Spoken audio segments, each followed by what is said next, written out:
A fashion designer named Michelle packs her bag quickly in New Orleans. She leaves, but not before putting her keys in a diamond ring. She thinks about her problems as she fills up her car at a gas stop and then drives out of the city. That night, Michelle sees a strange truck pull up behind her car. She doesn't care about it and keeps going. Back on the road, she gets a call from Ben, the man she used to be engaged to. Ben cries and begs her to come back, but Michelle won't talk. After a fight, Michelle left quickly because she was tired of him begging. Michelle hangs up and puts on the radio. The news says that a power surge caused most of the city to lose power. Ben calls her again, but before she can answer, something hits her car, causing it to turn the off. Michelle wakes up in a plain concrete room with a broken leg and a chain around it. The power keeps coming and going. Michelle tries to break the chains, but she can't. Michelle cries because she is confused and scared and doesn't want to be a victim. She takes the fourth stick and uses it to reach across the room to get her phone. She does well, but then finds that her phone doesn't work. On the other side of the heavy steps can be heard. Michelle wraps herself in a blanket while she waits for her kidnapper. A big man walks in with food on a plate and a gun on his belt. Michelle asks the man to save her life, but he doesn't hear her. He fixes her bag instead. Howard says that all he wants to do is keep her living. He gives her a pair of crutches and tells her to get used to using them. Michelle bluffs by saying that her boyfriend will call the police if he doesn't stop.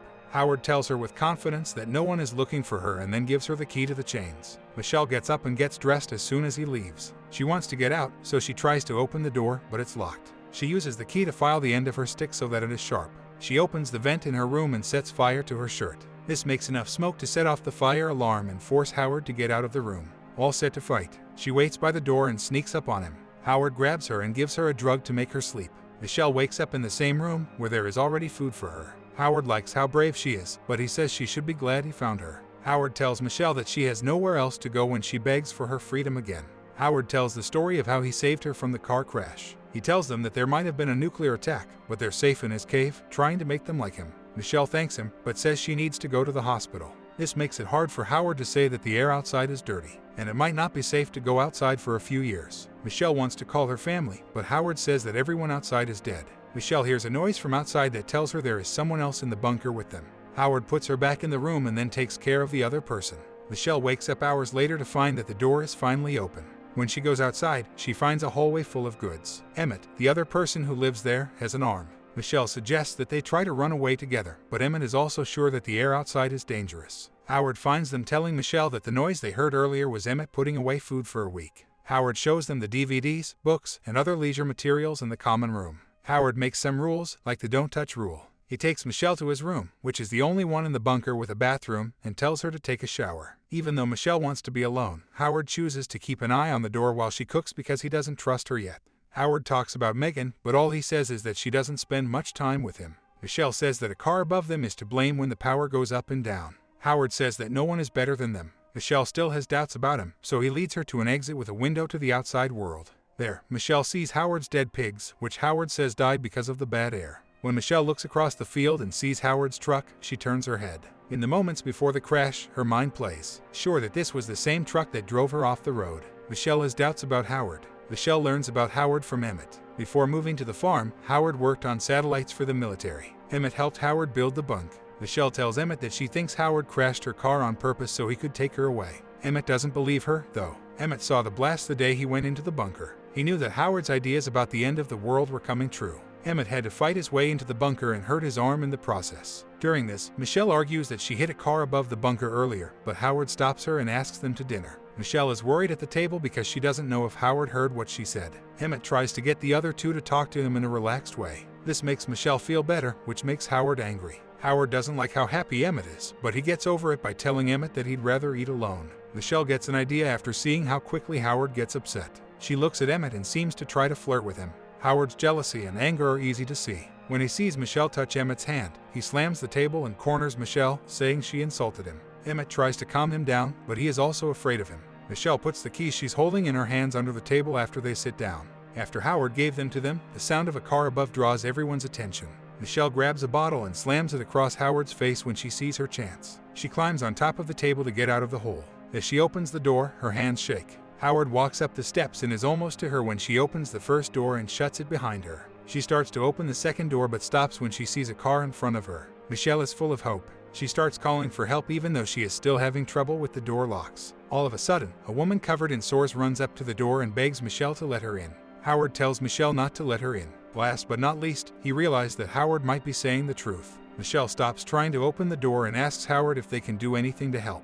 The woman hits her head against the door. After the event, Michelle runs away because she is scared. Michelle is put back in the room made of concrete. Howard says he crashed her car, but he says it was a mistake. He was ready for the charge. When he heard the news, he drove quickly to get back to his bunker, but he crashed her car in the process. He gives her Megan's old clothes to clean up after she gets out of the shower. Howard tells her that the woman outside was his friend Leslie, who could have heard about his situation. He then has Michelle sew up the cut she made on his face, and after she gives him her things from her car, he finally tells her about his daughter Megan, who was taken to Chicago by her mother when he and her mother broke up. Later, Emmett tells Michelle that he ran track, which got him into Louisiana Tech University, but he was afraid of failing and didn't go. This makes Michelle talk about how her brother always looked out for her when their father was angry, but when Michelle had a chance to help a girl whose father was angry, she was afraid and ran away. She feels bad about what she did, but Emmett tells her that as long as they are still living, their lives can still mean something. Over the next few days, the three of them got used to living underground and enjoyed being with each other. One day, the bunker shakes, they hear planes flying above, and the power goes out and on.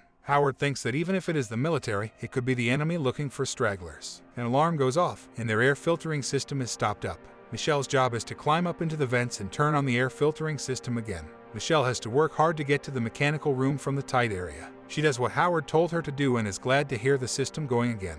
Then she sees a ladder that leads up to a door that leads outside. She sees scratches on the window that spell out help.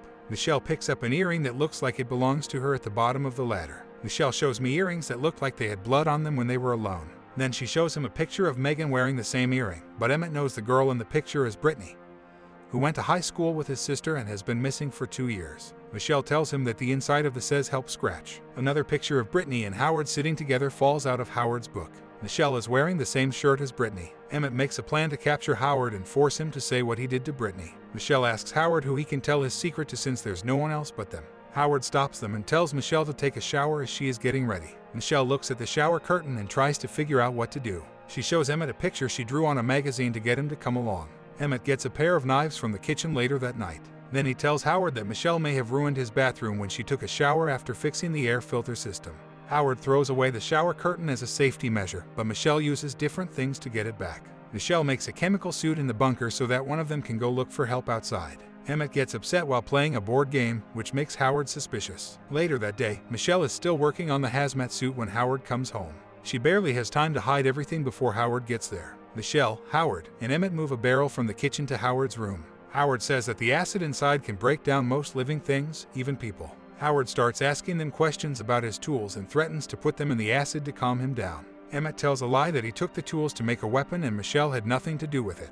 He tells Howard that he wants Michelle to respect him the way she respects Howard. Howard takes his apology, and then he shoots Emmett in the face. Michelle cowers is scared because Howard has her in his arms and is telling her that Emmett would have hurt her. He tells her to go to her room so he can get rid of Emmett's body by himself. Michelle is sad about Emmett as she looks at his ID card from his bag. She sees that Howard has cleaned up and shaved when he walks in. He leaves her ice cream in a bowl. Michelle finds Emmett's bus ticket, which he was meant to use to go to college. Not wanting Emmett to have died in vain, Michelle chooses to do something on her own. Before Howard calls her for dinner, she keeps making the chemical suit. Just before Howard walks in, she hides the homemade gas mask in the vent, but a screw on the vent falls. He looks at it and asks her why it's not attached. Then, he gets angry when he sees a piece of the suit under her mattress. He pulls her off the bed and shows her the suit under the bed. Howard is still inside when Michelle locks the door. She looks through Howard's room and gives a chemical a thanks. Howard tries to stop her, but she kicks the acid barrel at him, making him fall down and gurgle in pain. Michelle gets on top of him to get away from the acid. She starts a fire in the living room, which sets off the alarm.